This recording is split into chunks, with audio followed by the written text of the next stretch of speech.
Okay. Well, good evening, everybody, and I know there are some who are listening online as well, and good evening to you as well. Thank you indeed for taking time out of your lives for this Koala Forum. I am really glad to be here tonight to open this event. I do have to run off fairly quickly to get somewhere else, but this was very important for me, and I acknowledge that I have Councillor Hay here with me tonight. I don't think other councillors have arrived. Councillor, is that correct? I think, thank you for making the journey across.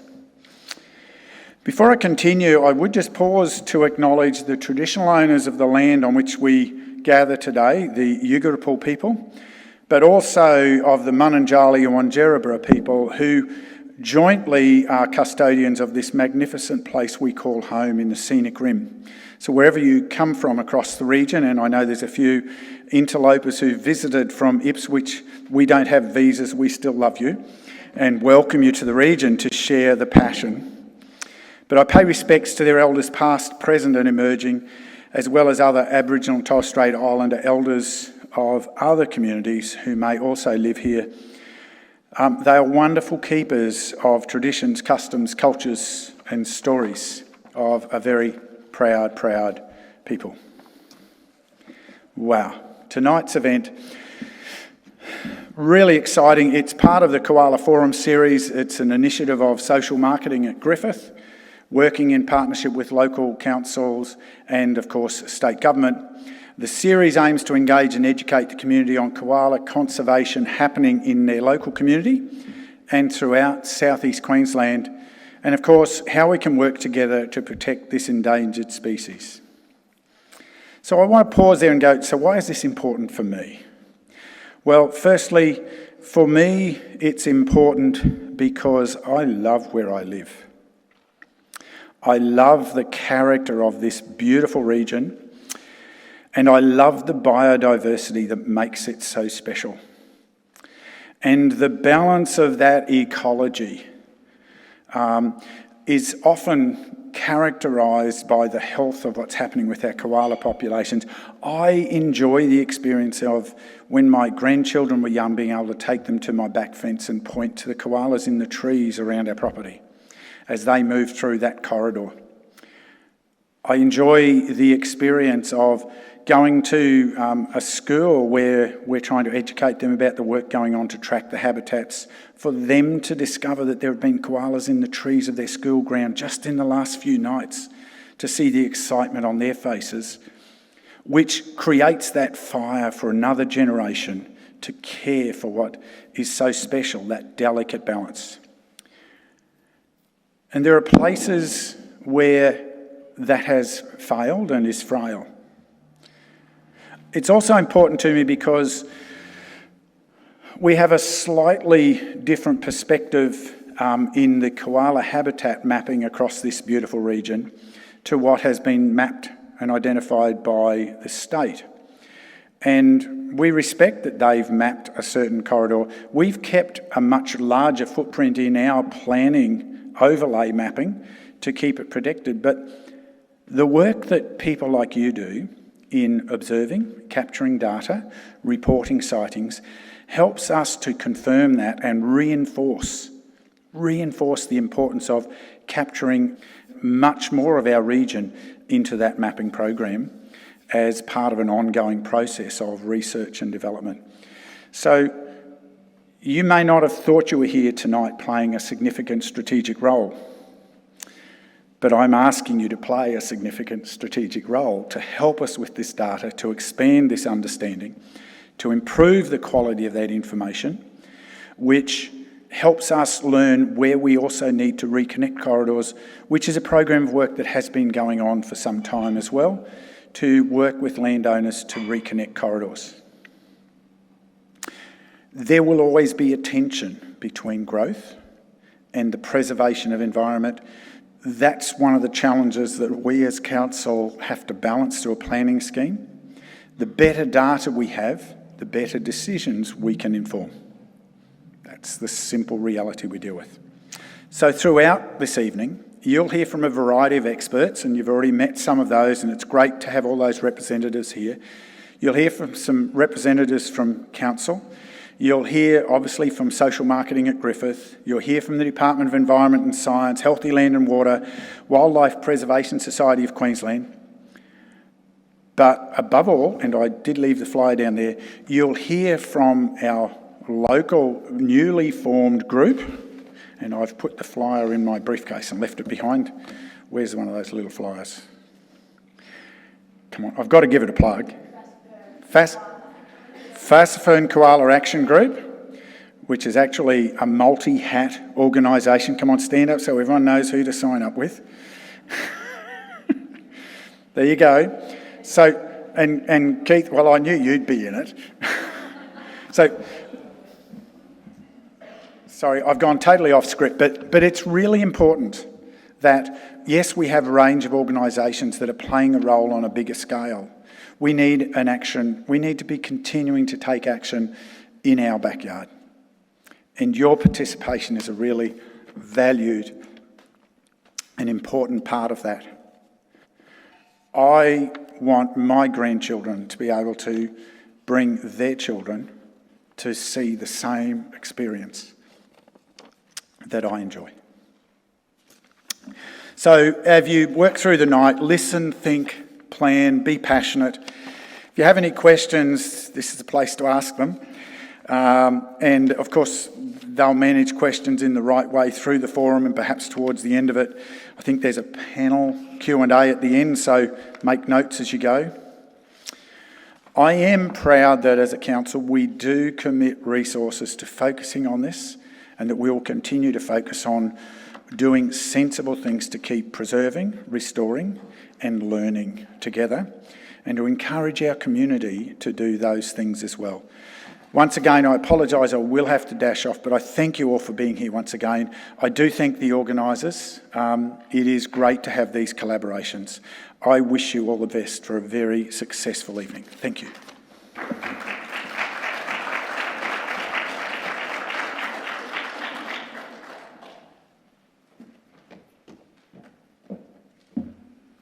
Hello, everyone. Thank you so much, Mayor Christensen. That was a great opening. I'm Liz. I'm with Social Marketing at Griffith. I'm honored to be your host today, and we also have with our team Megan and Brooklyn in the back there. And just a little bit as we get underway, as Mayor Christensen noted, we have a great lineup of speakers today. The way it's going to work, we have 3 speakers. Each will be speaking for 15 minutes. After that, we'll have a break with refreshments. There's still food in the back. There'll be tea and coffee out there. Bathrooms are out that way. After the break, there'll be another 2 speakers, and then a question and answer panel with the speakers. So I think, did we put this up? Yes, so if you scan this and you have service, you should be able to go to Slido. It's very user-friendly. You put in the code, so you'll be able to ask questions through this system throughout the evening, and we'll get to them afterwards. We also will have a mic going around the audience, so if you have any tech issues, you're not a fan of this, no worries, we'll have you covered. So yeah, I think that's all the housekeeping stuff. Again, it's my honor to be your host tonight. It's great to see everyone here, and it's also excellent that we're able to stream this. Hopefully it's working. If not, you will be able to watch this later on YouTube.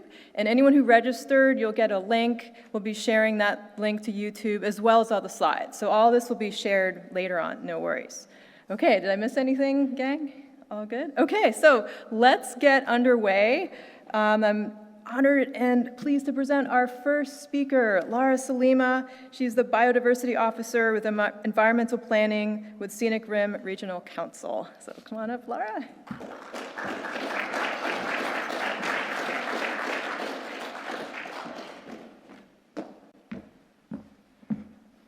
Hi, everyone.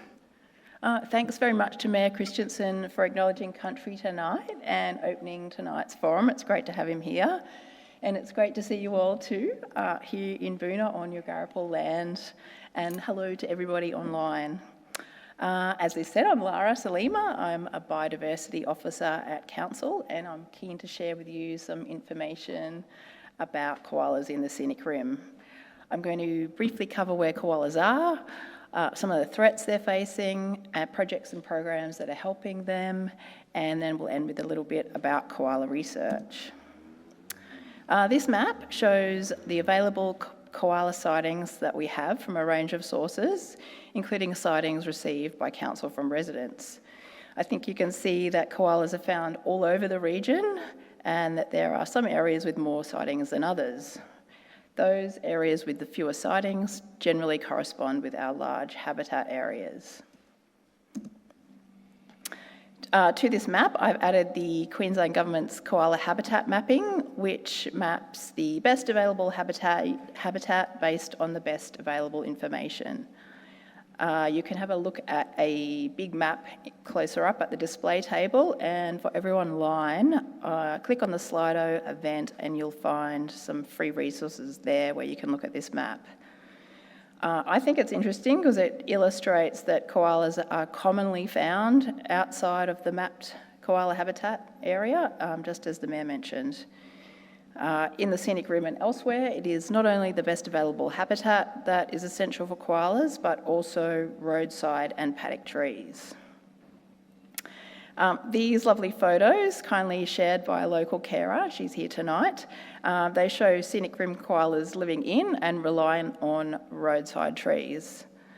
In the photo on the left, hopefully you can see that the trunk is covered with scratches and marks. That's a sign that the tree is regularly used and is favoured by koalas. And the paper I've referenced there found that koalas use the habitat that scattered paddock trees and roadside vegetation provide.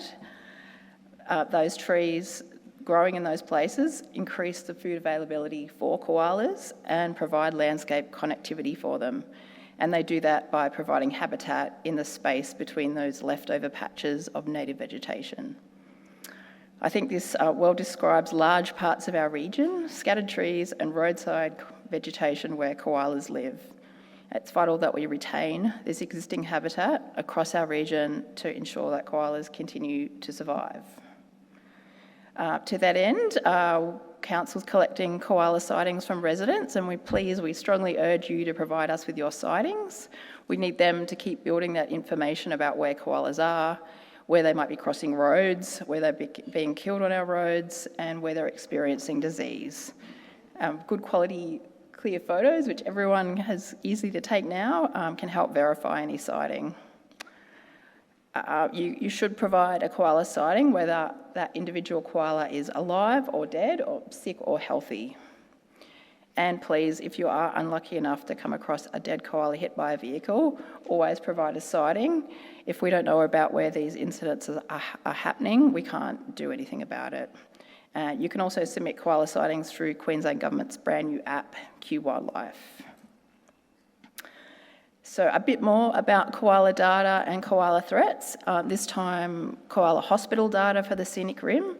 This is collected by the animal hospitals in southeast Queensland where our koalas end up, including RSPCA at Wacol, Australia Zoo and Currumbin Wildlife Hospital.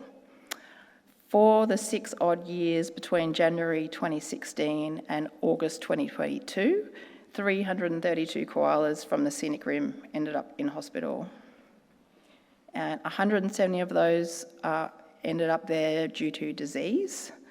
Chlamydiosis is one of the main diseases suffered by koalas. It's caused by the chlamydia bacteria, and it creates pretty horrible impacts to koalas' eyes and is devastating to their urinary reproductive tracts. And it's, of course, sexually transmissible. Unfortunately, it's yet another unwanted introduction to the country made by us white Australians, and it is impacting koala health at an individual and at a population level. Vehicle strikes, in those 6 years, 62 koalas got hit by cars and 21 of those were killed. The data has identified some key vehicle strike hotspots, including the Cunningham Highway, Ipswich-Boonah Road and Mumbilla Road. And unfortunately, just this last week, a koala was killed on Ipswich-Boonah Road, and on Monday night, a doe and her joey on Mumbilla Road. So having this data and knowing about where these incidents are happening, as I said, can ensure that council and government departments can take action to address these vehicle strike hotspots and reduce koala deaths in the future.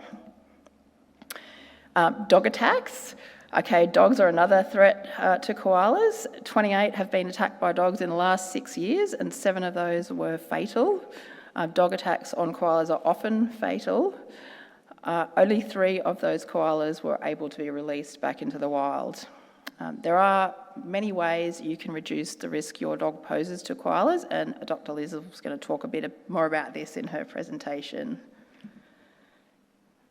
So there are numerous threats to koalas, and we've just briefly looked at diseases, vehicle strikes and dog attacks that are listed there on the left, and that have happened in just 6 short years in just the Scenic Rim. The number of threats to koalas and the extent of these threats is part of the reason that koalas in Queensland are classified as endangered. And what does that mean? Being classified as endangered means that koalas are at high risk of extinction. In other locations, koalas have become locally extinct. This does and is happening, unfortunately. But there are numerous actions happening around the region to support koalas. The Habitat Protection Program that Council offers provides support and resources to landholders for conservation through the much-loved Land for Wildlife program, which hopefully you've all heard about, as well as through conservation agreements. And the photo there shows a healthy koala on a Land for Wildlife property at Carney's Creek. Council's annual environmental grants program also helps fund conservation projects done by landholders and community groups, and that is open now for applications until the 31st of July. I've got some details about community information sessions that will be on shortly on the display table. Council also has a 1 Million Trees program, which provides free plants to landholders and community groups for environmental projects such as shelter belts, revegetation and waterway buffers. And the photos there show 2 examples where landholders have accessed plants through that program to great result. You can check the display table and Council's website for more details about that program. Council also offers the Resilient Rivers Initiative. It's a collaboration with the Council of Mayors, SEQ, and a number of other organisations, including landholders. It aims to improve the health and resilience of our creeks and rivers, which are definitely feeling the impacts of land degradation and climate change. Our officers are Anna Shearer in the Bremer River catchment and Miriam Narini in the Logan and Albert River catchments. So this photo here shows a current project site where there's erosion on a wetland gully that drains to the Bremer River. On the left side of the photo, you can see the mature trees, which are one of the koala's favourite food trees, blue gums. At this site, Resilient Rivers is delivering a fenced refuge gully and stabilising the eroding areas with small-scale earthworks and revegetation. In the photos, the earthworks are complete and the gully banks battered back, a leaky weir is in place, and there's dense planting for stabilisation happening. So this refuge gully will provide ever-improving outcomes to the landholder and to the environment, increase native habitat, dense planting to fix that erosion problem, and more gum trees planted across the blue gum flats for the koalas.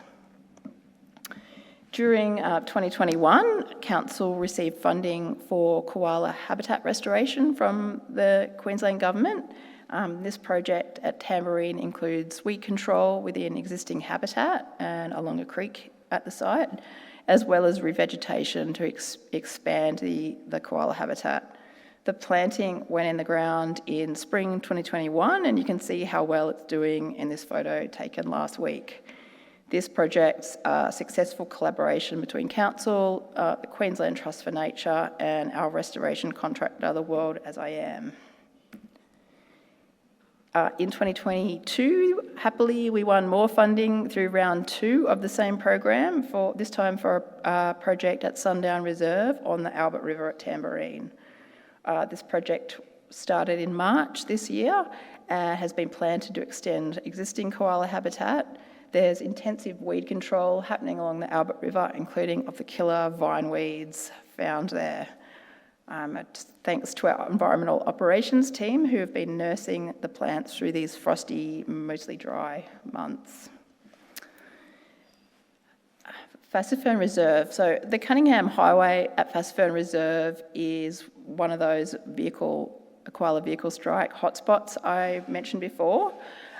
The red data points on the map show reported incidents.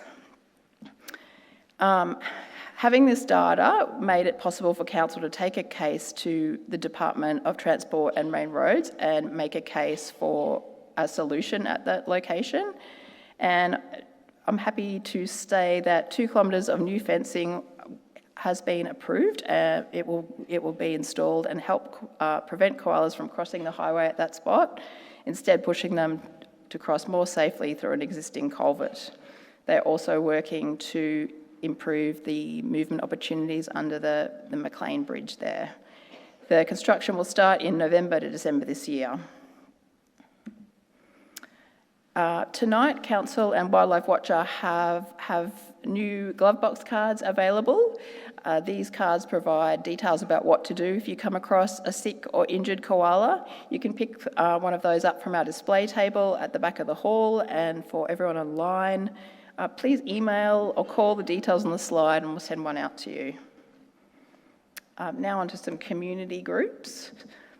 Watergum Community Incorporated are doing environmental work in the Scenic Rim as well. They are in a first year of a 2-year project to improve koala habitat. It's funded by the Australian government and will include ecological restoration on private property, reducing weeds, including weeds of national environmental significance, and increase the data and knowledge about where koalas are by surveying for them. And on to the Fassifern Koala Action Group. If you're wondering what you can do to help koalas locally, please check out the new Fassifern Koala Action Group. This is an initiative of Fassifern Field Naturalists and Boonerang District Landcare. The action group aims to improve data and run community sessions to assist locals to spot koalas. You can connect with the group at the back of the room, sign up to be on the email list and get involved. You'll also find them on Facebook. Just look for Fassifern Koala Action Group. On to research. There is a lot known about koalas and a lot unknown. In the Scenic Rim, there has been some specific research for koalas, including in 2017, detection dogs and their handlers collected koala scat for scat analysis around Arachula, as the Mayor mentioned, to investigate the koala population there, again relating to vehicle strikes on the Cunningham Highway. And in 2018 and 19, the University of Queensland studied koala health and tree usage around Peak Crossing. The Arachula Koala Scat Survey resulted in the design and installation by the Department of Transport and Main Roads of a fauna fence for the koalas at Arachula, and this appears to have been very successful at reducing koala mortality from vehicle strikes. At least in the data I have access to, I can't see any vehicle strikes since that fence was installed. Currently, we have a small koala study underway at Fassifern. A very respected koala ecology expert team from the Uni of Queensland are looking at koalas in and around Fassifern Reserve, including along Worrell Creek. The team have completed one survey and they found a significant number of koalas, 25 in only 2 days in just a quite small area, including the 2 koalas shown in these thermal drone images. Hopefully you can easily pick them out. Drones with thermal cameras are being used more often by scientists now to quickly find and identify koalas in the field, saving time and survey efforts. This team will be out again next week, completing their second survey, and will provide expert recommendations for improvements that can be made for koalas in that region. Earlier this year, Watergum and the biodiversity team attended a koala scat training day where OWAD Environment taught us how to identify and collect koala scat. Scat's a really useful tool for scientific testing. OWAD brought their detection dogs, which we got to see in action, which is very cool. The dogs detected koala scat in quite a few locations, and so we're able to collect these as high quality samples for future testing. And And there are some koala scat demonstration kits on the display table for you to check out. The biodiversity team are working hard to secure funding to pay for a region-wide koala population baseline.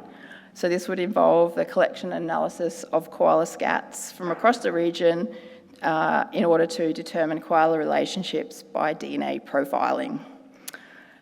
Weren't successful. Again, in May, sorry, I'm getting the hurry on and it's thrown me.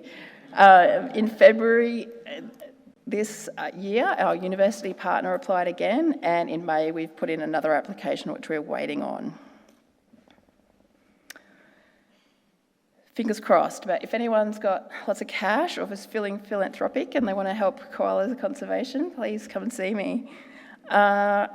I think it's really fabulous that all across the Scenic Rim, if you know where to look for koalas, or you just look for them, you can find them. Everyone knows that koalas are one of our most iconic and unique threatened species, but a future with koalas in them requires everyone to take action. Thank you.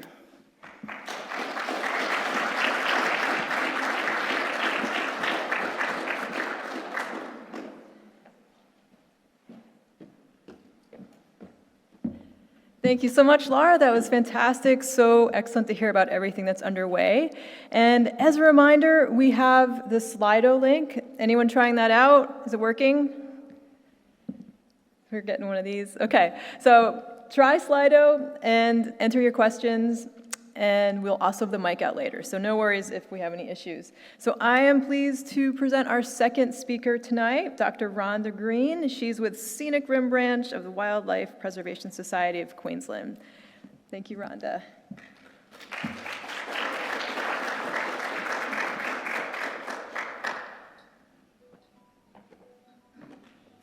I'm also actually a research ecologist with Griffith University, so I was pleased to see Griffith had such a big role with this. Right, how do I actually get... Oh, I see, it's okay. Got it, I think. Yes, good. I'm chair of the Scenic Rim Branch of Wildlife Preservation Society, by the way. And yeah, population ecology. Ecology doesn't just mean environmental action or whatever. Ecology is actually the scientific study of animals and plants in their environment. Persist in some areas, not in others. Why are there koalas there, not there? Why are there more koalas there than here? Why did there used to be koalas here but not anymore, etc. And what their population trends are, whether they're increasing, decreasing, stable. And so the ecology is the study, but the application of it is very important for conservation management. Oh, how do we detect the koalas? That top left one isn't very easy to see, but that's a koala detected with infrared light with a motion sensing camera. Drones, as Laura just mentioned, and dogs and scats, all of which have been mentioned, and the scratch marks on the eucalypts. Koalas have two thumbs where we have one. They have two, and so you see these little parallel lines. Also, if you're studying koalas that have already been in captivity, they can be radio tagged to follow the individual's movements. And it's no good just doing one study and saying, okay, there's koalas here, they're not there. Koalas move. They don't move very much, usually less than 5 minutes a day, except males in the breeding season, but they do move. And they have seasonal preferences, and they'll move from, if they run out of the young, tender leaves on one patch of trees, they'll look for another, and so on. So really need to repeat it. And it varies from year to year too, whether we have a drought year or a good rain year. So what do koalas need to survive and reproduce and make sure we've still got koalas in the future? Well, they need to survive to reproduction age, and they need to actually reproduce. So what does a koala need? An individual koala, because the population is made up of individual koalas, obviously. What does a koala need? What affects its chances of surviving and reproducing? Resources, the weather, predators, parasites and pathogens, other hazards, and mating, if they're going to reproduce. So, resources, mostly food, water and shelter. The eucalyptus leaves, of course, as everyone knows, I hope, is the main food of the koala. They will have a nibble at some other species too, some of the Melaleuca and Lophostomen and so on. It's not an easy diet. They need a very specialised digestive system. Only the greater glider and a few caterpillars and other insects have managed to feed on, primarily on eucalypt leaves. Some possums will have a nibble from time to time, but couldn't exist just on eucalypt. They've got strong teeth to grind the leaves to a paste. Then the liver removes some of the toxins to be excreted, and bacteria in the gut breaks down the masticated leaves so they can get the nutrients. And there's only a few species of eucalypts that they're able to do this with. And those, these are some of their favourites. Top of the list there is the Eucalyptus tereticornis. That's the Queensland blue or the forest red. It gets called both names. Those other ones in bold are koala favourites. The other ones are imported as well. A koala really needs a variety. We don't just find the best food for us and stick to that alone. We need a variety of nutrients, of vitamins and minerals and so on. So does a koala. And there's some complications. The joeys won't eat swamp mahogany. So if you've only got swamp mahogany, it's okay for mum, but not for bub. Brush box, it's lower in some of the unpleasant substances, and a koala that's sick, suffering from chlamydia or something, is likely to have a bit more of a chew at Lophostomen, the brush box, the brush box. And sometimes they'll eat Melaleuca if they've got digestive problems. We don't have so many of those in the Scenic Rim, that's more coastal. So, what are some of the threats? Not enough trees of the right kind. This is Daisy Hill Forest. That's got perhaps the best colony of koalas anywhere, well, in the world, within a city, within a metropolitan, within the suburban area. But now that so much has been cleared around there, you don't see anywhere near so many koalas, and apparently there is, although there's lots of eucalypts, there's not enough of the right eucalypts. If the trees are too far apart, it's a bit difficult for them to even know where the other tree is and to reach them. This is why, of course, with the Scenic Rim branch of Wildlife Queensland, we've raised, I think something like $60,000 altogether, planting fences to prevent cows getting into young plants and providing lots of trees, lots of nice volunteers helping us plant those trees and put tree guards around them. A lot of lovely landowners who have allowed this to happen on their properties. Those red points show some of the places where we've been planting. And this is Todd Lane. Greg and the other councillors are going to come walking with us on Todd Lane in a couple of weeks.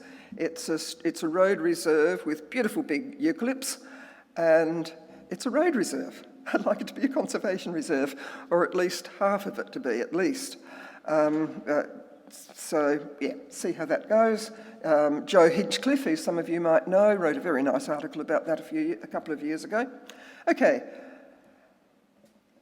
still looking at food as a resource, and as Lara was saying, the scattered paddock trees and roadside vegetation can provide important habitat for koalas in agricultural landscapes. Okay, more on threats. Fire. If the koala survives the fire, what's it going to eat afterwards if most of the leaves have shriveled, dead, or none of the young ones left? Drought. This is actually on our property. That's usually knee-high grass. This is the 2019 drought, about the time that Binnaburra burned and so many other horrible fires. And a koala trying to live on the eucalypts up here would not get enough young tender leaves, and it would not get enough water in the leaves. Koalas need access to trees down by the watercourses where the trees have their roots in the water, so there's enough moisture in the leaf. Climate change, of course. There's going to bring on all sorts of problems, droughts and so on, more fires. Barry Davies, who some of you might know, found some burnt koalas along the edge of the cliff near Binnaburra after that terrible fire. But also, University of Queensland have, and others, they're getting evidence that elevated carbon dioxide levels will reduce the amount of available nutrients in eucalyptus leaves, which is going to be a problem for koalas. And weeds. If you've got lots of thick lantana between your eucalypts, the koala finds it very difficult. They can jump from tree to tree if the trees are very close together, but usually they have to come down and walk.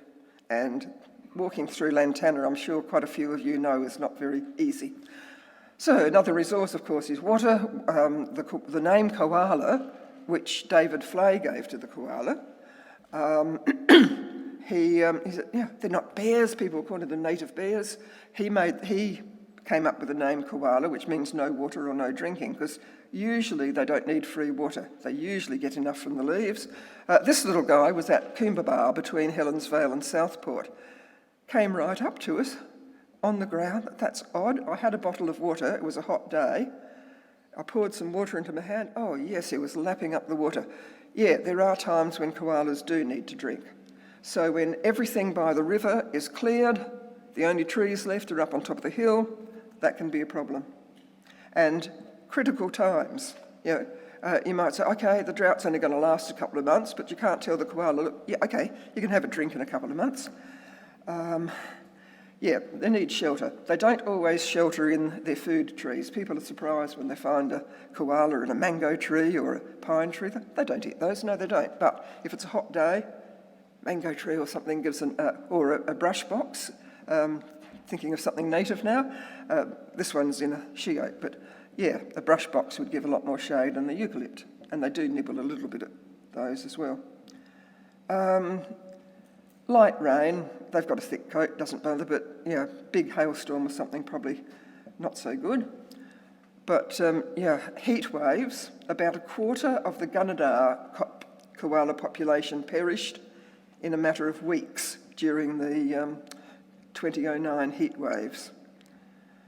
And you'll notice a difference with the way the koalas sleep in cold weather or hot weather. Probably somewhat similar to what we do in our own beds. Okay, what about predators, parasites and pathogens? Originally, there were thylacoleos, big lion-sized marsupials that behaved like leopards. They climbed trees and prey on smaller animals. And a big giant lizard like the Komodo dragon. We had thylacines on the mainland till a few thousand years ago. And then, of course, we had humans who ate a lot of koalas over the last few thousand years. And then the dingo was introduced, and the dingoes would prey on koalas, but they didn't impact the population too much. Then European settlement happened with lots more dogs, and also the koala skin trade, which had an enormous impact, of course. I guess they didn't eat the koalas, so it's not quite predator, but had the same effect. And also a carpet python, going back to natural predators, can make a meal of a young koala. One of my friends has seen a wedge-tailed eagle trying to take a young koala from a tree. Didn't manage. And with parasites, there's ticks. Now, we talked about fires. If a koala survives a fire but has its toes damaged, the second and third toe, the first toe is almost non-existent. The second and third, if you can see there, are joined together. So there's two claws on one joined toe, and they use that to comb out the ticks. And they can cope with that, except if those paws are damaged, they may get badly infected with ticks they can't get rid of. And of course, as Laura said, chlamydia and other diseases. Other hazards? Well, branches can break, direct impact of fire, and various poisons and pollutants, and of course, roads, as Laura mentioned. And cows. I was surprised when Michael Pine from Currumbin Wildlife Hospital, the vet, told us several koalas a year come into their care after being attacked by cows. I think perhaps the cows are just curious, what is this animal? And they'll give it a shove, and they may not mean to kill the koala, but it gets injured. Okay, now they've got to find mates. And we used to think it was one alpha male with a number of females. University of Queensland did some studies. It's more like a travelling salesman. It's not just the alpha who gets the mates. But now, in the breeding season, of course, the males become far more active, far more wide-ranging, looking for females, travel longer distances, and they especially need safe corridors during those times. Okay, so what are some of the things we do know about koalas? Another study came to the conclusion that koalas are best suited to locations where the mean maximum summer temperatures are between 23 and 26. That describes us most of the time, and the mean annual rainfall ranges from 700 to 1,500 millimetres. We also know they move over wide areas, probably only a couple of minutes every day, but overall they do cover some quite wide areas, males more than females, and they'll move seasonally and from year to year, depending whether it's a drought year or otherwise. We know that they need a variety of trees. We know that the habitat quality is more important than the size. We need the right kinds of eucalypts. And as I said, they need access to water during droughts. Some uncertainties, some of the things we still need to understand. We don't know all the preferences of the particular koalas that live here in the Scenic Rim. So when you're making observations of koalas, if you can possibly note down what leaves they are eating. Remember, they don't always sit in their food tree, but if you can note whatever species they're eating, that would be great, and note the season that they're eating them in.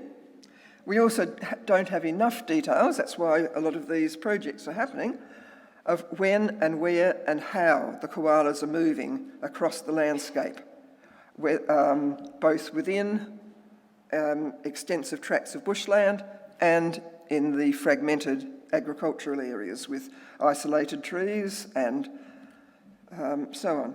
Now, there's some other uncertainties. Vic Jerskis is one of the fire stick traditional burning people. He said that koalas were actually very, very rare when Europeans first came. It was after a lot of the fire stick burning stopped that lots of young eucalypts came up, and then the koala population rose and then plummeted again because they ate themselves out.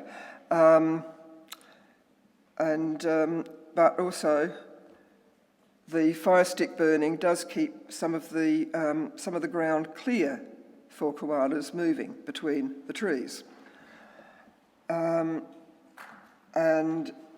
what do we do? Do we try and conserve the situation as Europeans arrived? Do we want the koalas to be actually less common? But we can't go back to where we were. We've got dogs and cats and foxes and all sorts of things now, and we're not going to get rid of our cities or our agriculture. And the climate was different when, that wasn't then. Do we try to conserve things the way they were before any human arrival? But there were great big diprotodons running around and the big giant lizards and everything, and the climate was different then. And so it seems better that the research ecologists and those with the true traditional knowledge from the last few thousand years really get together with mutual respect and pool our resources, pool our understanding, do more research and get some idea of the optimal situation that we want.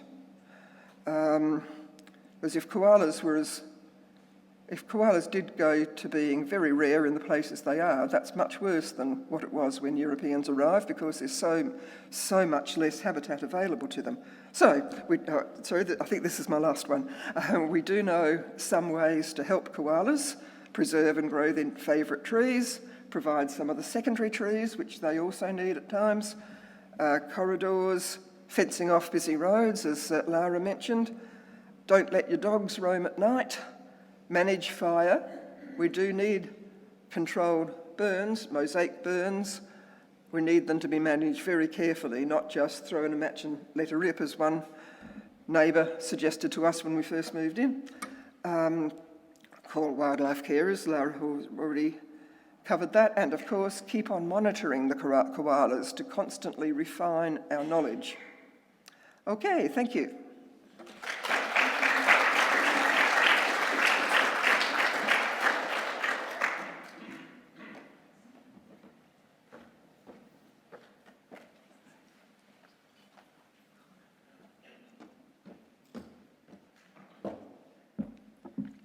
Okay, thank you so much, Rhonda. That was great to hear all those ecological insights. And for questions, again, there is the link to Slido. Leave that up for a second. I don't see anyone scanning it. Okay, I'll move on. So next up is me, and I am going to be sharing about the work that we do at social marketing at Griffith University alongside a lot of amazing community partners and agency folks. And I'm planning to talk about the threats to koalas, what we're doing to protect them, and how you can help. So building from what Lara was sharing, I'm just going to recap some of the main threats, why koalas end up in the hospital. Number 1, disease.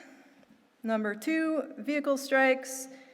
And number 3, dog attacks. So I'll go through these and share some of the initiatives that are occurring. And the first issue, koala disease. So in order to help sick koalas, we need to be able to notify the authorities, and the sooner the better, so that they can be taken in and treated and have a better chance at surviving and being released alive back into the wild. But first, we need to be able to tell if they're sick. So can we?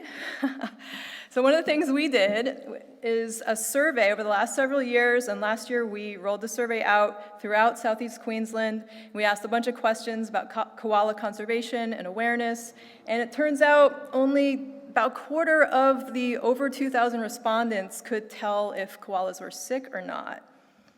So how do you think you guys did from the Scenic Rim? Better or worse than that average for Southeast Queensland? Better, worse? I hear both. A little worse, actually. Sorry. So folks were showed a series of photos. I know, right? In order to make that assessment, sick or healthy. So we're going to do that quiz ourselves right now. So this is the first one. Is this individual sick or healthy? Oops, that was not supposed to happen. Sick or healthy? Healthy, yes. How can you tell? Alert, bright eyes, curious. Okay, I think we have a skewed sample here tonight. How about this one? Yes, this one is diseased, is sick. How can you tell? Yes, the discoloration, the brown you see there in the bum, that's an indication that it's sick. Okay, next one. How about this one? Looks like it's asleep. Sick or healthy? Healthy, yes. Just happens to be higher up in the tree, taking a little snooze. This one's healthy. And our last quiz item. How about this one? Sick or healthy? This one's sick, and how can you tell? Yes, the eyes, red. Yeah. The cage might be a tip-off, too. Nailed it. Okay, so what are we doing? You've heard about the glove box checklist. Oh, where'd it go? I had a sample. Lara showed those. Those are in the back. You can take those with you. So it's a simple thing. Have it with you. It has the number to call to the RSPCA. It has what to look for, all those things we just went through. And we also, at Social Marketing at Griffith, one of the main research approaches we use is community co-design. and we address various issues this way. It's basically a form of research where you get a bunch of people into a room and you look at a specific issue. In this case, we're talking about designing an ideal citizen science program focused on reporting koala sightings and also sick and injured koalas. So we basically get folks together and we look at what's been done on that issue, and we ask them for their input, whether they like those previous initiatives, what they don't like about them, what they'd like to change. So essentially they're designing a program that works for people like them and themselves. So that's what co-design is all about. And I'll be sharing a little bit more about the outcomes and insights from some of the co-design processes we've been using on koala citizen science in other regions. But for now, what's great is you can participate now. You can report sightings through the form that Laura showed. You can get that online. That's a hard copy. You can submit it, send it back in. And you'll be hearing soon from Bronte about the new app. So that's one of the multiple mobile apps you'll hear about tonight that you can actually download. And this way you can report sightings online through the Q Wildlife app.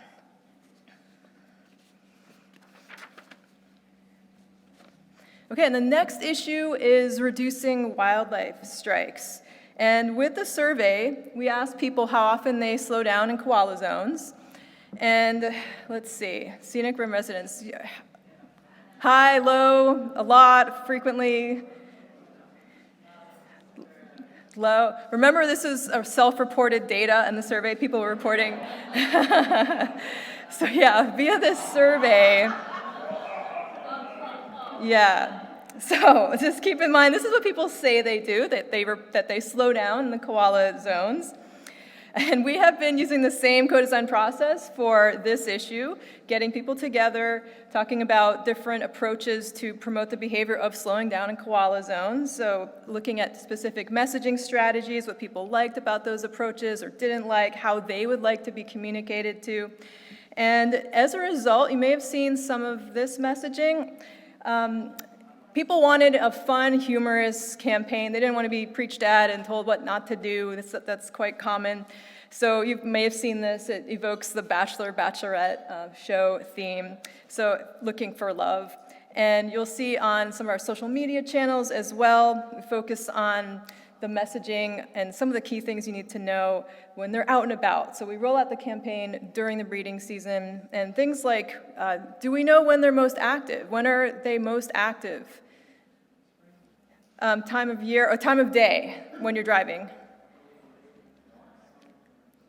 I'm hearing it. So dusk and dawn, right? Nighttime, but dusk and dawn, that sort of changeover between nighttime and daytime. So that's when you should be especially alert. So we get these messages out.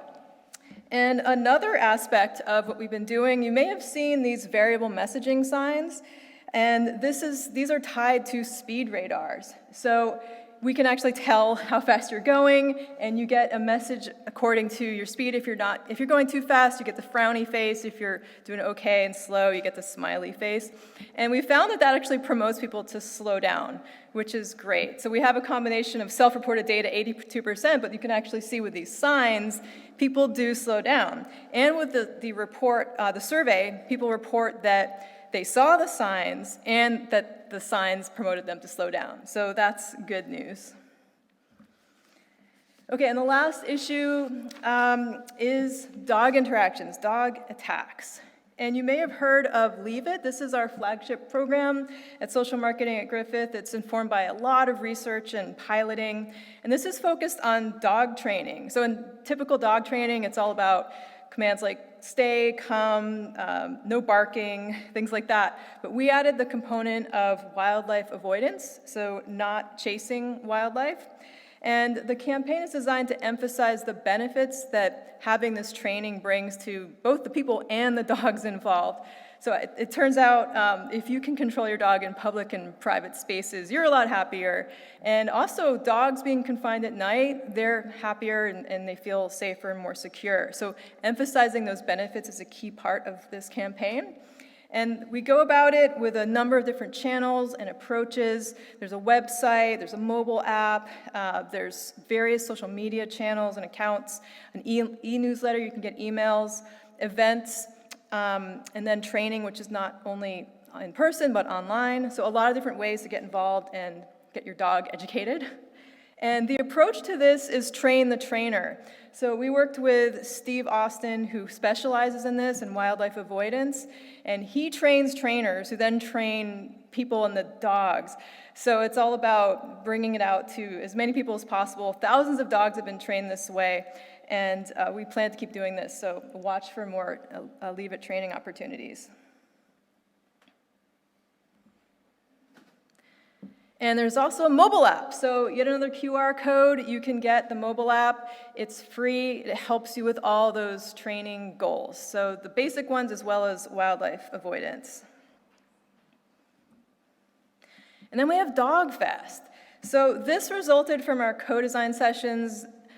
People didn't even really want to focus on koalas. They didn't want to be preached at. They wanted a fun, family-friendly event that was all about dogs. So that's what happened. We created this event, very fun, celebrating dogs, and the wildlife avoidance, the dog training was embedded within the event as part of it. So it wasn't the main focus, but it was something people could do. They could learn about koalas at the event, but people just love dogs and want to celebrate dogs. So that's what Dog Fest is all about. We've done it in several different areas, and I think we'll be doing it here coming up at some point. But over the last couple of years, thousands of people have attended, thousands of dogs have also attended.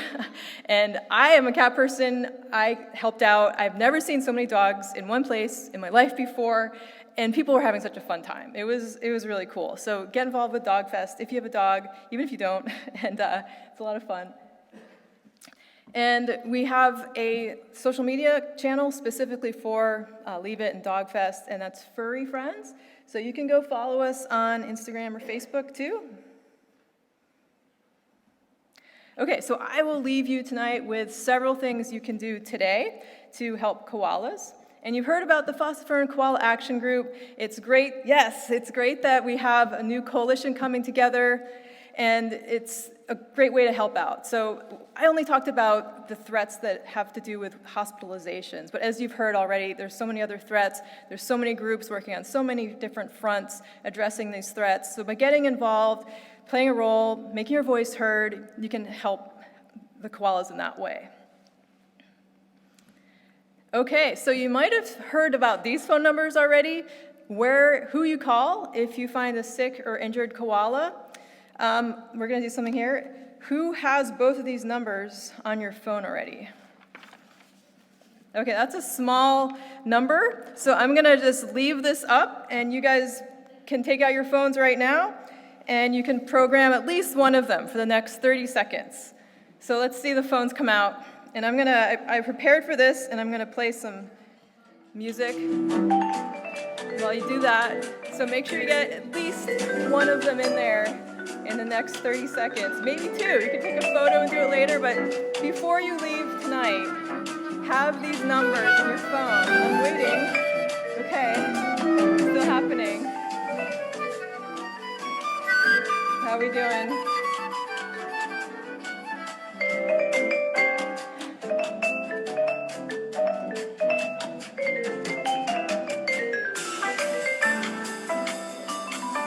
I have 2 minutes of this, but I'll cut it off pretty quickly.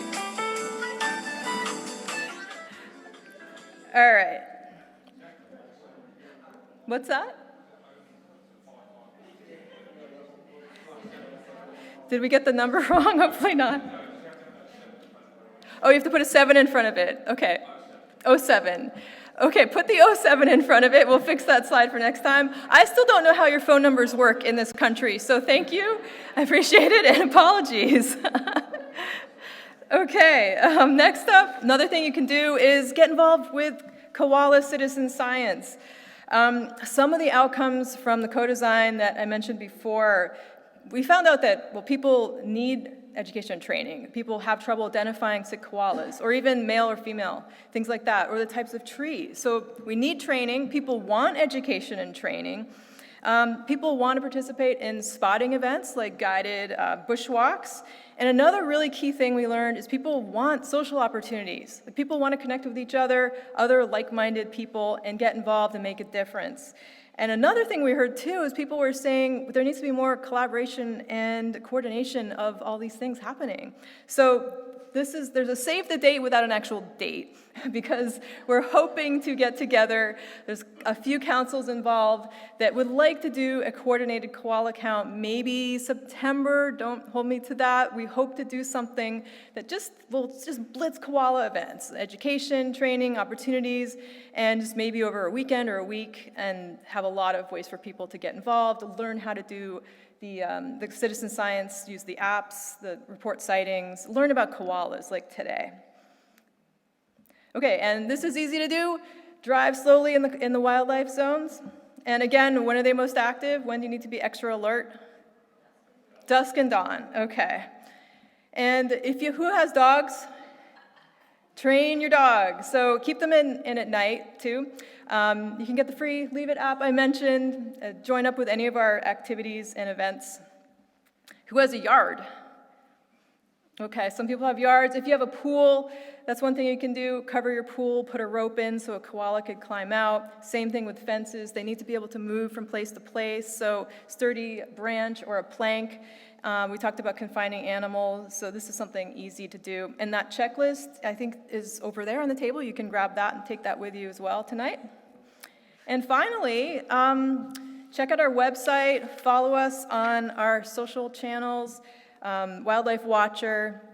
And if you're with a group, if you're involved in koala conservation, community action, send us your content, your opportunities for people to get involved, because that's what this is helping to do, is amplify the things that are going on in the community. So let us know, and then we'll share it out. All right, well, that's it for me. You can ask questions either Slido or later on the mic. And we now have a break. So this is going to be a 10-minute break. There'll be coffee and tea outside. Still, the food's back there. Bathrooms out that way. Let's see, 10 minutes. My watch doesn't work. 6:42. Does that sound good? All right, thank you, everyone. We'll see you in 10 minutes.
Okay, so I'm pleased to announce our next speaker who's up tonight.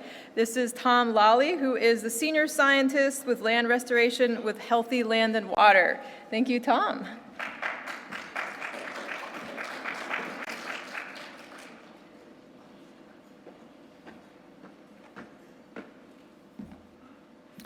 Looks like most of you stuck around after the scones, so that means that you're committed, which is good. Alrighty, folks.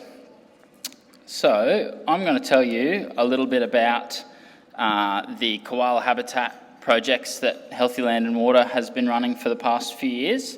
And I guess the aim of those projects has been achieving landscape scale koala habitat restoration across southeast Queensland, and the Scenic Rim has to date played a very big role in that. So to start off, I'm going to throw a bit of technical info and a bit of science at you. So we were fortunate enough to be engaged by the federal government to deliver some funding for koala habitat works. And the first step for that was identifying where to work. Obviously, we have the state government koala mapping that you've heard a little bit about tonight, and you might have heard about beforehand. That covers a very large area across southeast Queensland, and for the investment that was available at the time, it was too large of an area really to be able to effectively deliver what funding was available. So in partnership with the federal government and the state government and other stakeholders, we embarked on this effort to define these areas of regional koala significance, more colloquially known as ARCs. And essentially what they are refined areas of that habitat mapping, plus a number of other data layers to identify these priority investment areas for habitat restoration. And so they took into account, obviously, that habitat mapping, the remnant vegetation cover, so existing vegetation cover of mature vegetation, the size of land holdings in a given area and land holdings adjacent to those ones. So if there was large land holdings that were adjacent to other large land holdings, then those kinds of areas got prioritised. They also looked at corridor connectivity, so where there's existing habitat corridors that were already defined, like the Flinders Peak to Karawatha corridor, then that got noted in the analysis as well. You've heard a little bit about the blue gums tonight and the blue gum flats. That's obviously a key area, a highly valued area for koala habitat. So where those alluvial blue gum plains were present, they were also a part of that. And then also the feasibility of working in the landscape. So all of these biotic factors of where important habitat is, but also where can we feasibly deliver projects. And then these areas, they came out to be, there was 21 different areas across southeast Queensland, and then they got ranked against a cost-benefit analysis. And that brought out these 4 areas that you can see on the screen there.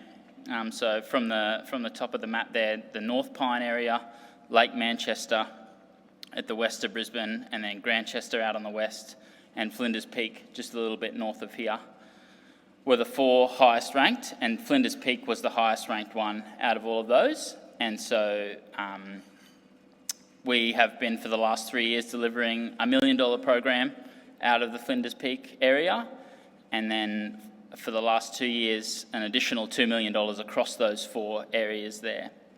So to date we've delivered over $3 million worth of habitat improvement efforts across these ARCs.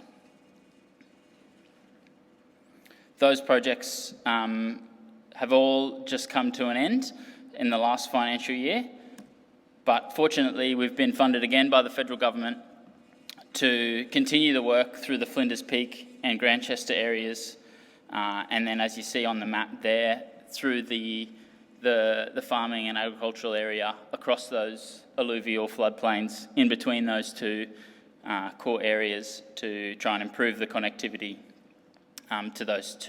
between those two key habitats. And so we've received another $1.2 million to continue that work, to expand on the work that we've successfully done through Flinders Peak and Grantchester to date, and also to find new opportunities to continue that work. So some of the things that we've got up to, that's a lot of money that we've spent over the last few years, and that we'll continue to spend over the next at least 12 months. We've heard a lot tonight about a great variety of threats that koalas are facing, and invasive weed species are definitely right up there with them. So controlling these invasive plants to better facilitate koalas' movement through the landscape, like Rhonda said earlier, is a critical component of this work. And we've been able to deliver 450 hectares of weed control work across those areas to date, which is a really significant achievement, and it's made a massive impact for those areas. You can see in the images there on the left-hand side, there's a cleared area of forest where there was dense lantana, like you can see on the bottom image there, where it was an almost impenetrable kind of barrier for the koalas to move through, and there's existing vegetation there, viable trees for them to feed on, but it's also very, very difficult for them to move through that landscape. And so by removing the lantana there, either through herbicide use or in this case using a posi-track mulcher to mulch down that vegetation and then leaving the native vegetation that's interspersed in between behind, makes it much more accessible for those koalas in that area to access that habitat that's already there. And so we'll continue to do this through the new funding, and we'll aim to deliver another 70 hectares across those core habitat areas where weed threats continue to be a very significant threat. We've also installed wildlife-friendly fencing across 50 hectares, and this is targeted in areas where there's multiple land uses happening on a property, and people want to use some of their land for production.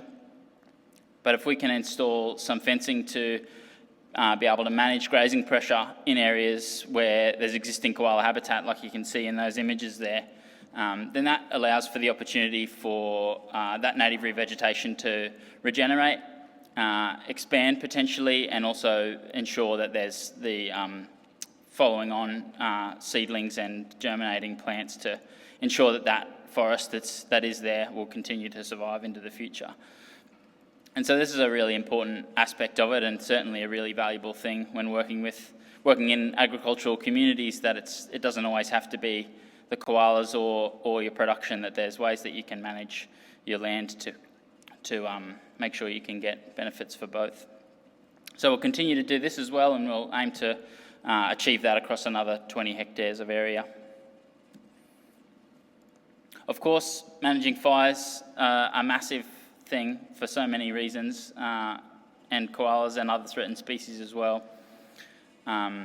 So we've been able to address this threat in some areas as well by improving degraded fire trails on properties, so that landholders are able to access them again.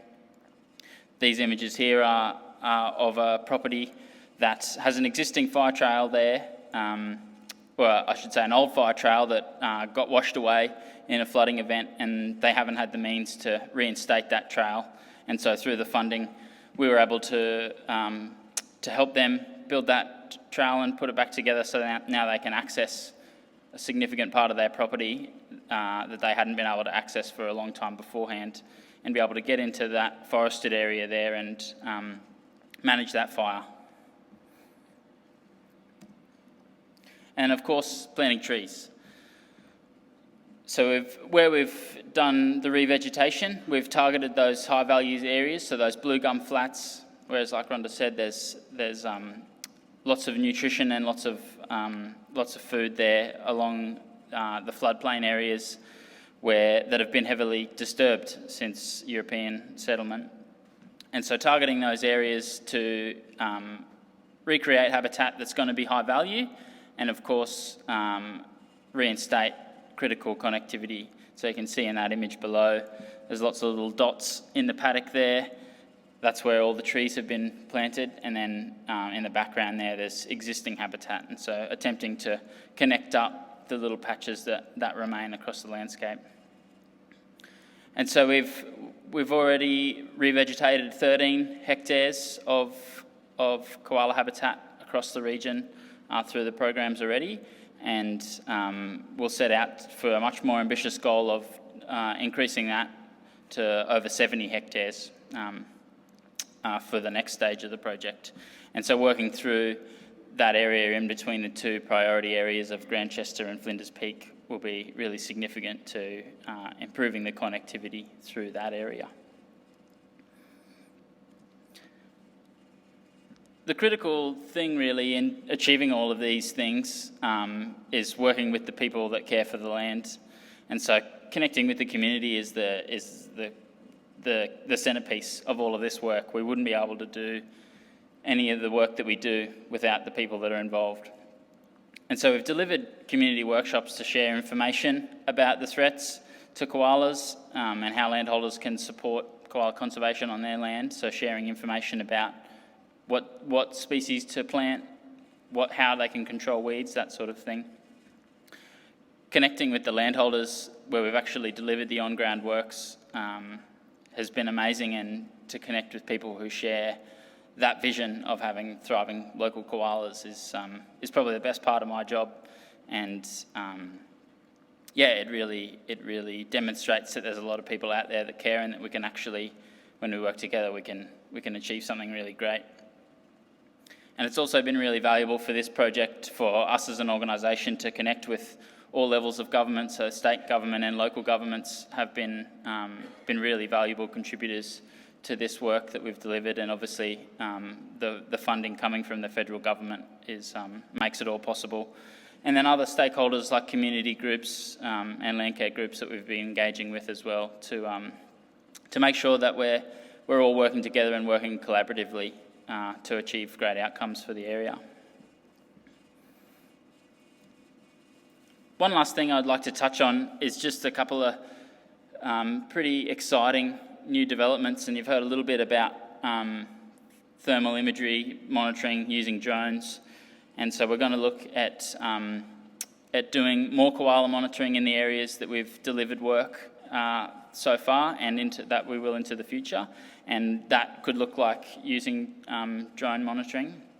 It's emerging obviously as a pretty valuable survey method.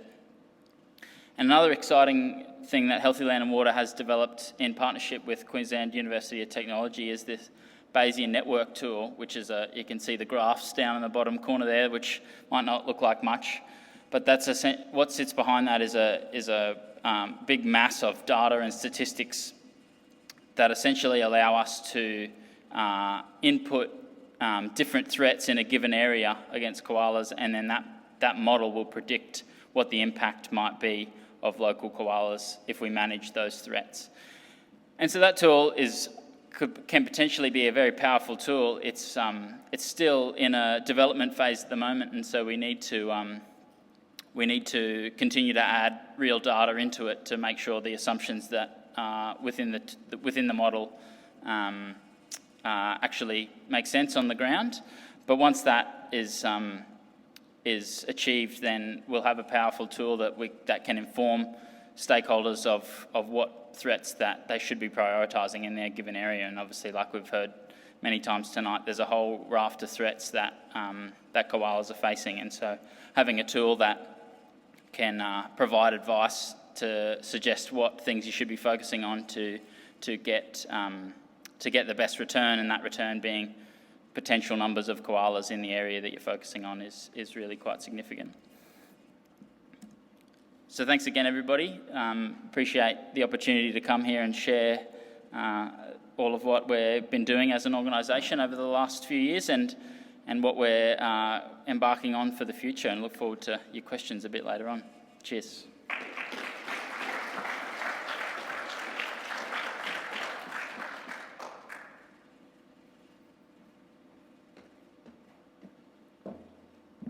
Okay, thank you so much, Tom. That was super interesting, awesome technologies happening. And I see some questions are in Slido, so if you haven't gotten on there, you can put your questions in. And I'm pleased to introduce our final speaker before we have the panel, and this is Bronte Culp. She is a technical officer of koala research and monitoring, the team there at Queensland Department of Environment and Science. So please welcome Bronte.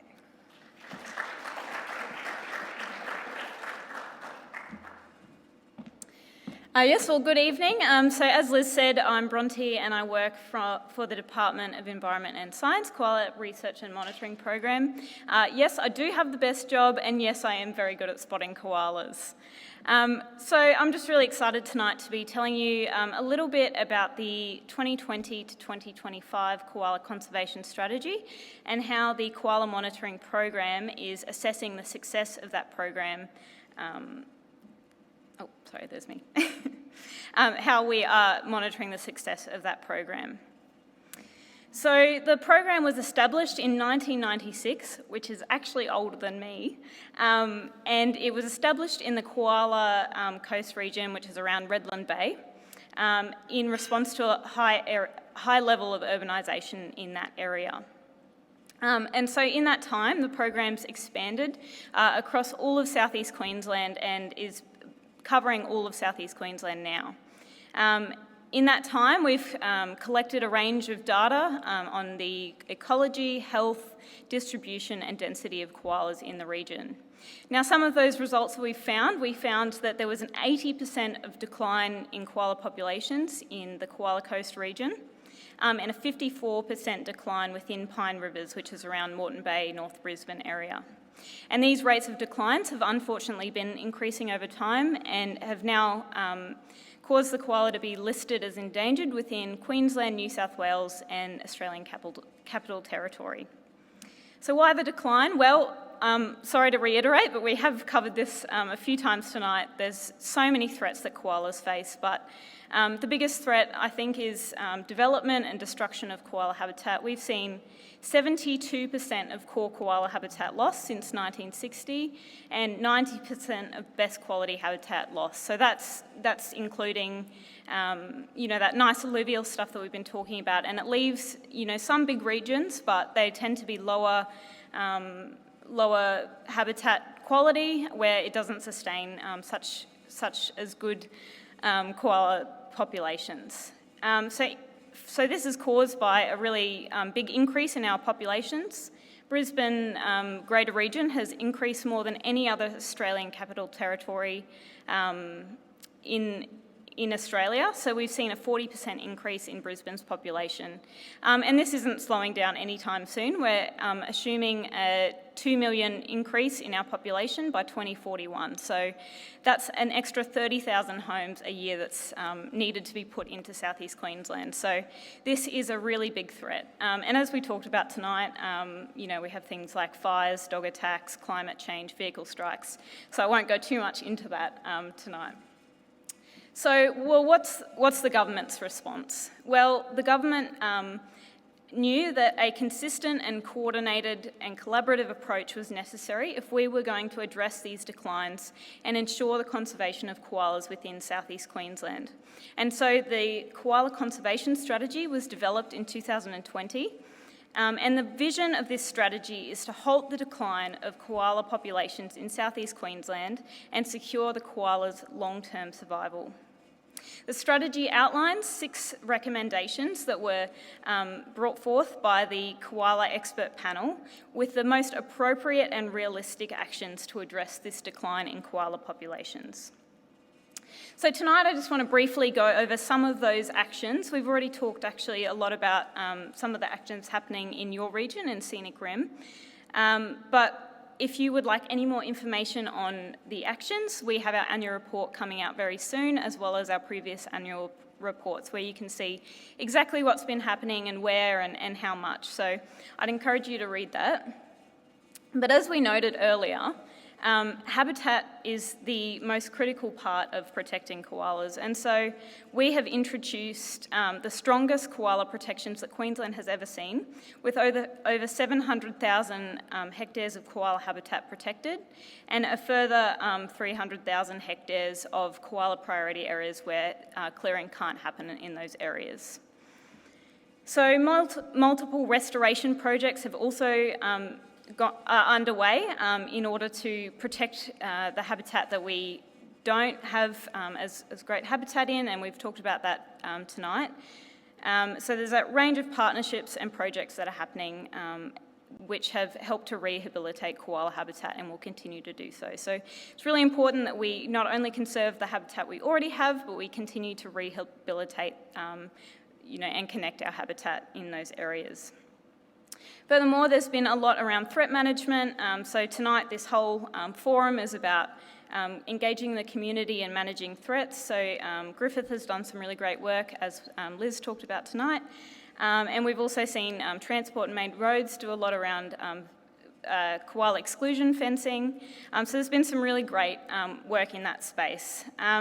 As we said tonight as well, the Koala Sightings app is now available, so please download that and please include your koala sightings. You can also see your sightings in your area there.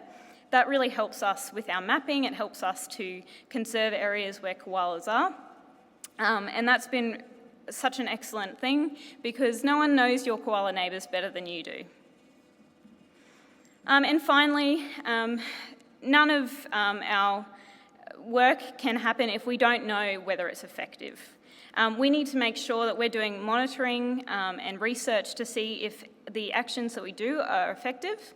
And so we continue to monitor and research koala populations within Southeast Queensland. So there's been a range of community action grants, a range of different apps and things developed to help us monitor. There's also been state-of-the-art mapping developed which helped inform a lot of these protections. But tonight I'll be talking a little bit about the koala monitoring program where we monitor koalas across Southeast Queensland. So I'll get onto that in just a minute. And just finally, there's been a lot of work with partnerships and strategic coordination where we've been involved with things like the conservation strategy as well as working with the National Koala Monitoring Program.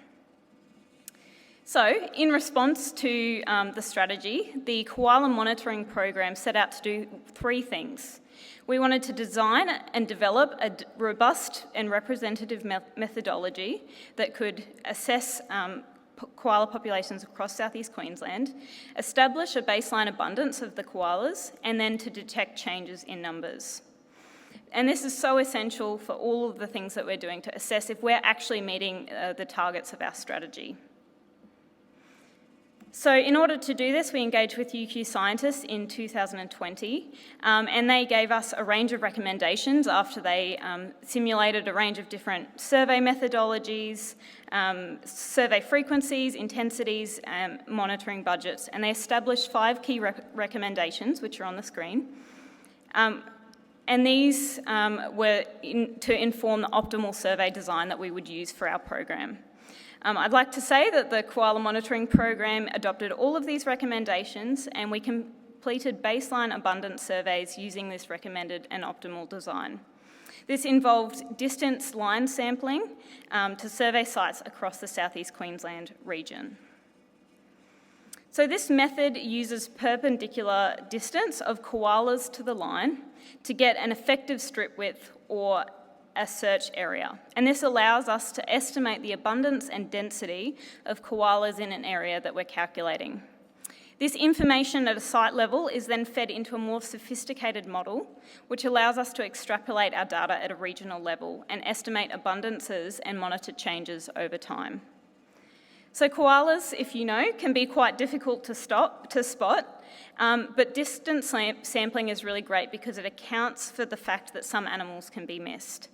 Distance sampling actually has an inbuilt detection probability where we know how many koalas were seen, but also how many were missed. And therefore, we can get a total abundance of koalas within the area. And the reason we use this is that a lot of other methods are still currently unable to do this, and so that's why we chose it to include within our program. So we used this line sampling to do our baseline abundance surveys in 2021 and 2022. And we surveyed over 230 sites and walked over 850 kilometres, which is the equivalent of walking from Brisbane to Sydney, just on Transect, not including getting in between. And that was such an amazing feat, particularly considering that we had lockdowns with the COVID-19 pandemic, as well as the southeast Queensland flooding. So that was really great.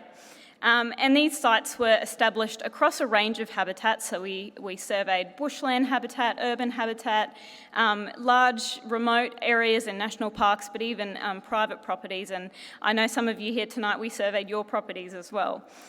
So we could survey a range of places, and not only thick vegetation, but we also went to a lot of these scattered trees that we were talking about. A lot of our data went to informing better habitat protection in those areas.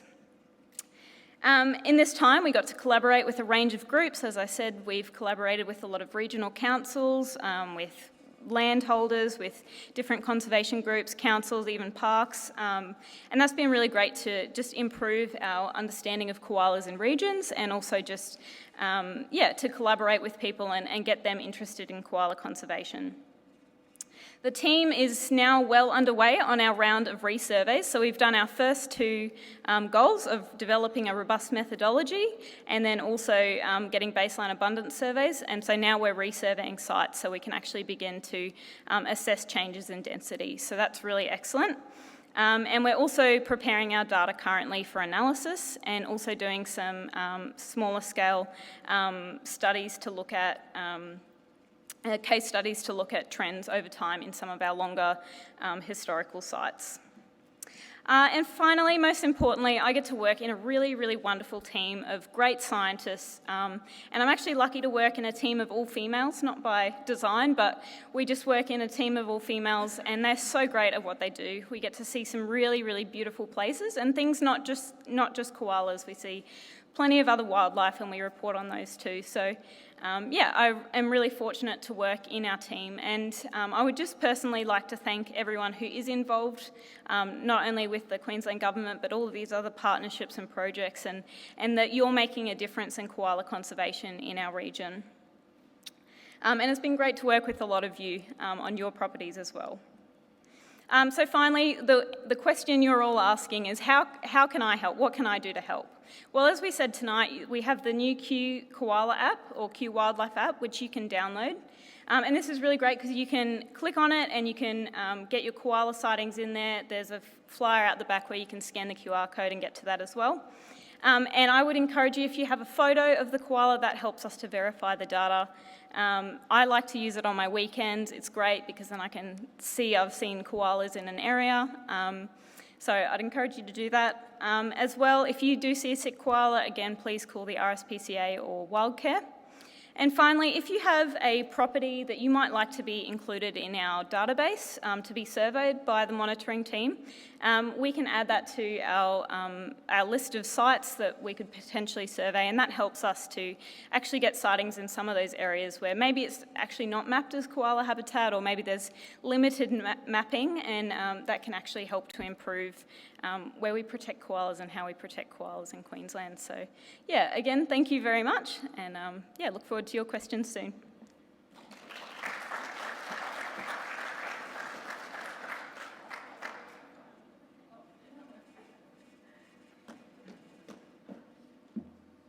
Okay, thank you so much, Bronte. That was fantastic. Great to see there's so many ways to get involved. Download that app too, and you could start spotting koalas right now. Okay, we are going to do our panel. So I think we need to get the screen up, and all our speakers, please rejoin us up here on stage.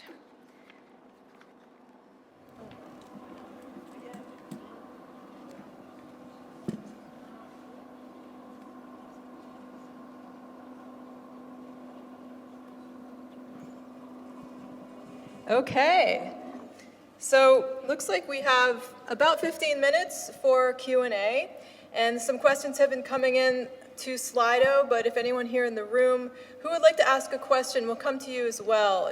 Okay, so there are some folks in the room who haven't put on Slido, so we'll be sure there's a mic in the back going around as well. So we'll ask a few and then maybe switch it up. Okay, so the first question, actually kind of a two-parter. People who are private landholders want to know what they can do to undertake habitat restoration on their property, and some other people were asking about smaller properties and what they can do. So anyone want to field this first off? Thanks for that question. It's a great one. Well, obviously, a couple of things in my presentation were very applicable. The Land for Wildlife program is probably the one that jumps to mind the most. So that's for landholders with more than 1 hectare of habitat, and it provides a lot of resources and support for you to conserve wildlife habitat on your place, deal with weeds, put up nest boxes. Highly recommend it. Even if you're not eligible, you can get on the SEQ Land for Wildlife website, and there's loads of information there. Council also has the Resilient Rivers Initiative and the 1 Million Trees program. So anybody can access that 1 Million Trees program. Actually, bring that back.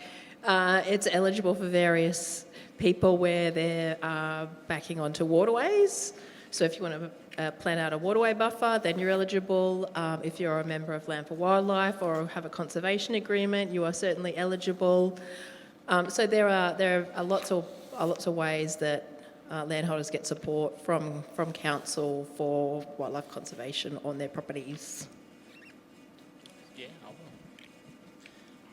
I'd just like to add one thing, that Healthy Land and Water and a lot of other organisations run workshops and events that address these kinds of things, and so you can go along for a half day or a day and learn about how to do weed control on a certain thing, or what species to plant to repair your eroding riverbank, or to improve koala habitat. So there's lots of events that are happening out there in the region, and if you sign up to Land for Wildlife or the Fast Fern Koala Action Group, or to any of the land care groups, or to the Healthy Land and Water newsletter, then you can access that information and find out when those events are going to be in your area and get along to them. And they're a great source of learning what you can do to improve koala habitat on your land, and lots of other things as well. Do you guys want to add anything? I'll just add one thing. If you've got a small block of land that you can't do a lot of planting on, but you've got some koala habitat over there, as we mentioned, even scattered trees in cattle pasture or something are still a valuable resource for the koalas to move between on their way to other places, and to spend a bit of time in the tree eating as well. So even a small bit of land, I wouldn't suggest planting a large tree right next to your house, but maybe along your boundary fence, it might just help to form a bit of a stepping stone, and you might be able to encourage a couple of neighbours to do similar. Okay.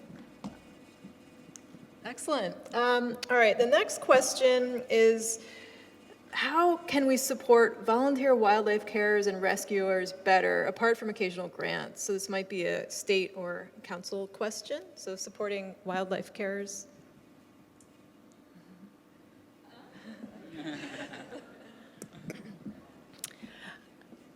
Yeah, well, wildlife carers do such a fantastic job, don't they? It's pretty awful, the things they have to see and deal with. So we absolutely can support them by reporting our incidents that we see. We can donate money to their organisations. Please get out your wallets, donate money. You can make sure you have that glove box card in your glove box so that you know what to do. In preparing that, for instance, one of the president of Wildcare said to me that people often shoo koalas back up a tree when they're injured. Do not do that, please. So don't shoo koalas up a tree if they're hurt or injured. You want to keep them on the ground so the carer can rescue them as easily as possible. Someone else want to add to that? I think just from seeing koala carers in action, we see a lot of sick koalas in our role. Just being really effective with your communication as well, knowing exactly where it is and assisting them to collect koalas. You know, if you see one, they often collect koalas in the middle of night, or, you know, it's a really high tree or something like that. So actually being aware that it's not just a 5-minute call, but sometimes you actually have to assist them with access to properties or things like that. So I think just having a real clear understanding of how hard it is sometimes to collect koalas and just providing them with the most information and assistance as possible. Yeah.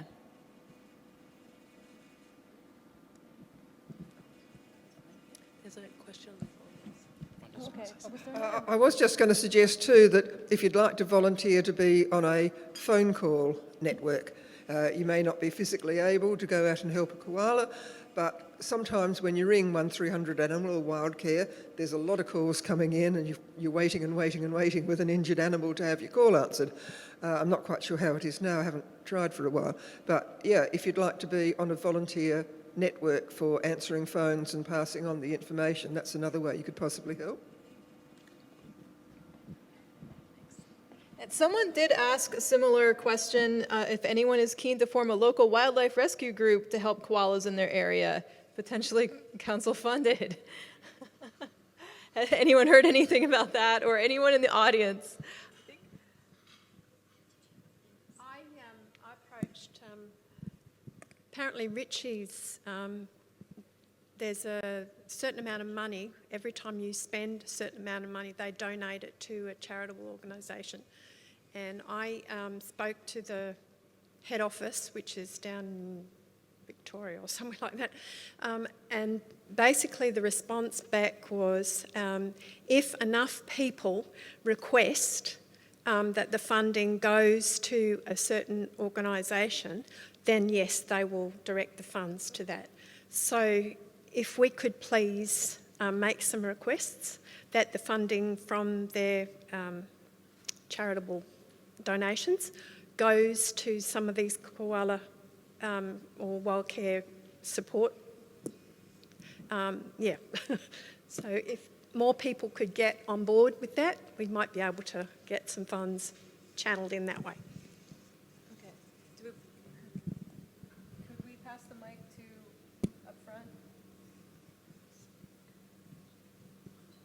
We could take some questions from the audience since we don't have a ton more time, so maybe we should switch to audience and then maybe come back to Slido. I'm from one of the local koala rescue groups, Ipswich Koala Protection Society. It's been in operation since 1994 and we cover way more than Ipswich. We used to have 2 koala rescuers and carers based in Ipswich. And for various reasons through COVID, we now only have one who's based in Fernvale, but we're still around and we're getting bigger. I think the question, it sounded to me like, where do wildlife or koala rescue groups get more support from? As in, we need access to money, not just grants. IKPS has survived on grants since 1994. Grants and donations from the public, that was it. More recently, the Department of Environment has had koala research, koala carer grants, and Ipswich City Council at least has grants for wildlife carers every quarter that you can put in, either individually or for an organisation. I think you get $1,000 if you're an individual, and that's all wildlife care. But I do actually agree, personally I think that wildlife carers do an awful lot of provide a free service for the public, which if we had to pay for it would be millions of dollars. And I think because it is a public service and the public actually expects somebody to come and rescue animals now, that maybe we should be going along the lines of what New South Wales seems to be doing and becoming much more professional and providing training, for example. State government could do that. And I know they're talking about it. So eventually I think we will get recognition and a lot more support and funding. Yeah, that's all I wanted to say. But I did Thank you. But I did actually have a question. Or three. We're gonna get to that. I'll just ask one question. I'll also say one thing first. Great presentation, Tom. It's been great being on the steering committee, and last week we got to go out and see 3 of the properties where they've done some fantastic work. I live in Collingwood Park, which is one of the fastest growing suburbs for new houses, the fastest growing suburb for lack of koala habitat, which is pretty depressing. So it was really good to go out and see. We can turn it around and actually have more trees than we started with.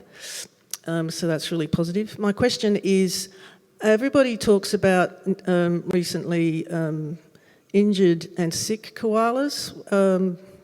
When I was doing wildlife care, and IKPS still does, we talk about sick, injured and orphaned koalas. I was just wondering if somebody on the panel or any has any comment about why we've suddenly forgotten orphan koalas. We had it added to our version of your Griffith Uni's wonderful glove box card.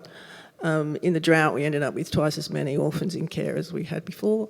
And if you put female koalas back out and they're healthy for the rest of their lives, you've got maybe 12 koala joeys that you've produced out of that koala. So I think they're very worthwhile. I'm just wondering why no one's talking about them. I noticed Larry didn't mention them on your stats from the hospital database. Maybe they're not reported on the hospital's database. I just want to know why you're not talking about orphans. Yeah, no, there definitely was a mention of orphan koalas in the koala-based database. Probably from my point of view, it's probably an oversight. Apologies, we can fix that easily. Good idea. I think that's a great idea. And if you could add it, Griffith Uni, to all your stuff, sick, injured and orphan, koalas smaller than a football, that'd be really good. Thank you. Any other questions from the audience, perhaps? Megan, maybe that side.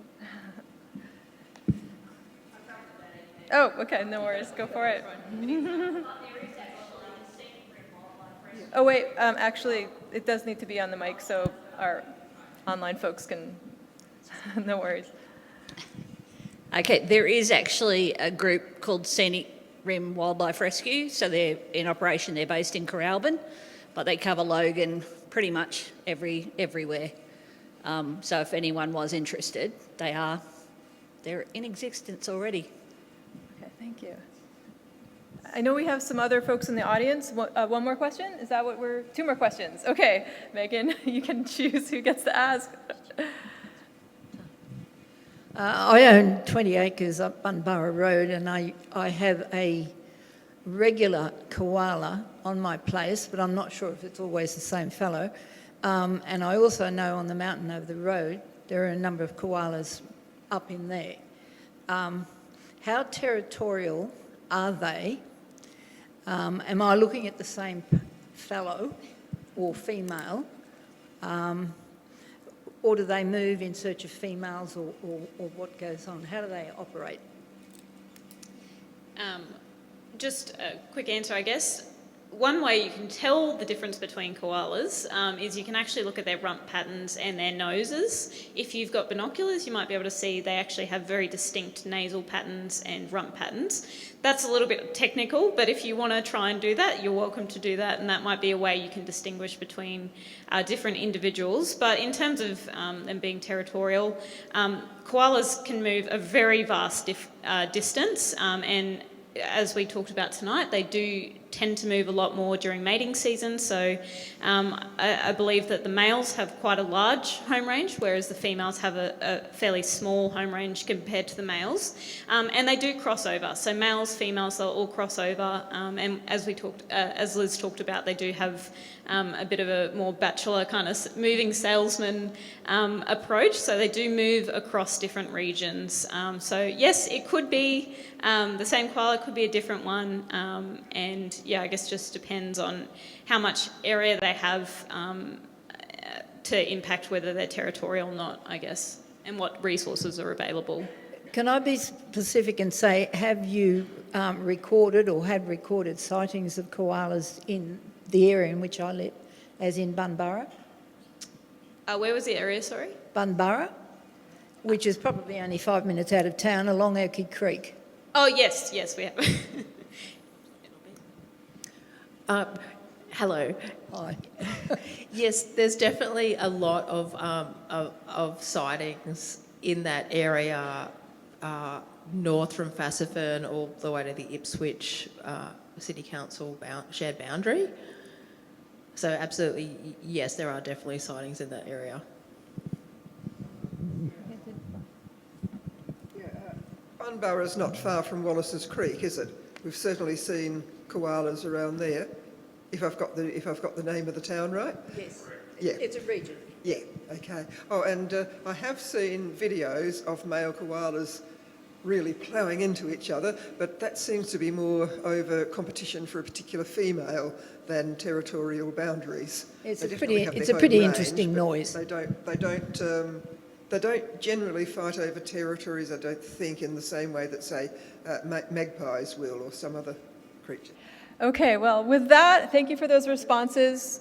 We do need to wrap up. I'm getting at the end, right? So I think we need to close it down. We might be able to address some of these questions through Wildlife Watcher, perhaps, if that's possible.